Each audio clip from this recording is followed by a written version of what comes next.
Dostlar, bu gün çox bahalı bir dərs öyrənmişəm. Getmişəm pulları dəyişməyə. Deməli, əvvəllər gedirdim Nasser Square-ə, bir dənə exchange var orada. Orada həmişə kurs yaxşı olur. Deməli, oturdum metroya, gedirdim dəyişməyə. Hesabladım ki, bir 10-20 min dollarda bir 60 dollar fərq edir. Babat fərqdir də, ondan ötürü getməyə dəyər. Deməli, indi dəyişmək istəyəndə instinktiv olaraq eyni düş gəlişəm ki, ora getməliyəm. Çünki orada kurs yaxşıdır. Sonra başladım hesablamağa ki, bəs elə ora gedib gəlmək taksi elə 60 dollardır. Yəni aldım qoz, satdım qoz. Nə fərqi var ki, gedim yaxındakında dəyişim. Getdim bu yaxındakına, gəlir rəsmi olduğuna görə, həm də məbləğ çox olduğuna görə kurs hətta daha aşağı oldu. Yəni nəticədə daha əslində daha sərfəli kursla dəyişə bildim. Oturmuşam fikirləşəm ki, mən niyə səhərdən də oranı fikirləşəm ancaq ki, səbəb də odur ki, beynim qalıb o köhnə zamanlarda, 7-8 il qabaqki vaxtlarda ki, hə, o 50-60 dollar dəyərli bir şeydir. Amma indi vaxtın dəyəri o qədər artıb ki, yəni sən metro ilə yarım saat artıq getməyə və yaxud piyada da orada gəzəcəksən biraz, 1 saat artıq vaxt sərf eləməyin o 60 dollardan bahadır.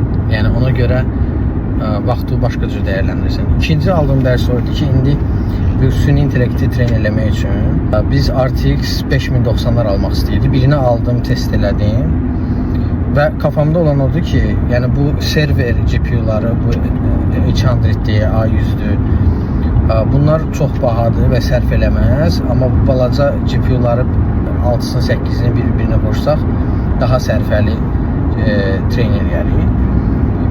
Amma reallıqda odur ki, o 5090'ları tələbat o qədər artıb ki, rəsmi qiyməti 2000 dollardır, amma satış qiyməti 5000 dollardır. Yəni 2,5 dəfə qiyməti süni şəkildə artıb. Beynimdə yenə də düşüncə oydu ki, bunu neyniyək də daha qalxıb da bu cür qurmalıyıq. Amma sonra oturdum biraz da fikirləşdim ki, bəs gəl bir baxım görüm bu server GPU'ları neçədir və onun o computing power nə qədərdir, müqayisə edeyim falan. Hesabladım, vurdum çıxdım, gördüm ki A100'lər server GPU'larıdır və o da 4500 dollardır, 5000 dollardır. Yəni daha yüksək kalite, daha yüksək AI üçün computing power olan GPU ilə bu birisi eynidir. Mən onda o köhnə lələş GPU niyə alıram ki? Başa düşdüm ki, biz böyüdükcə, özümüz böyüdükcə, mental olaraq, maliyyə olaraq bir müddət beynimiz elə köhnədə qalır, o kasıb düşüncəsində qalır ki, o qəpiyi hesablayın, vurum çıxın, daha ucuz olsun. Və bunu dəyişmək çox çətindir. Mən indi başa düşürəm ki, mən nə qədər danışıram, insanlar qulaq asır, amma onu real həyatlarında dəyişmək çox çətin olur. Misal üçün, maşınla bağlı mən bir çox şeylər deyirdim, başlayırlar kritik eləmə, ya deyirlər, yox, maşın lazımdır, ya sonra görəndə ki, Bakıda maşın süründü, ya nə oldu, bəs maşın sürmürdü. Doğrudan da sürmüşəm. Dubai'da mənim hələ də maşınım yoxdur, taksinə gedib gəlirəm. Bakıdakı maşını da almışdım rahatçılıq üçün ki, rayona falan gedib dincəlmək üçün. Yəni, harınlıqdan almalısan da maşını, şeydən yox. Yəni ki, qonşuda var, məndə niyə yoxdur, cəmaat nə deyər, bu niyə maşın yoxdur və yaxud maşın niyə ucuzdur. Mən əvvəllər o mövzuda dediyim şeylərin mahiyyəti misal üçün buydu.